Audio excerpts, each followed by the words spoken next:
बाभुळगावला मला एवढ्या सुंदर गोष्टी बघायला मिळणार याचा तर मी विचार सुद्धा नव्हता केला।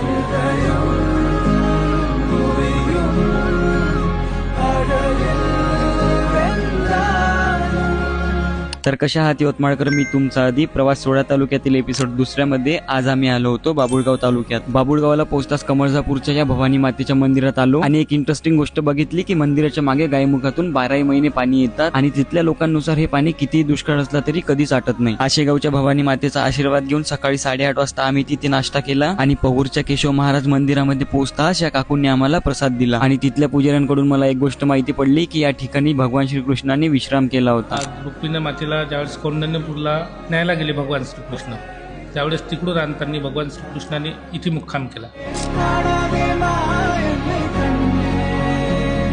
बाभुळगाव बस स्टॉपवर लोकांना यवतमाळ बसचा वेट होता आणि या छोटू जवळची लस्सी पिऊन तर आमचा पूर्ण मूड सेट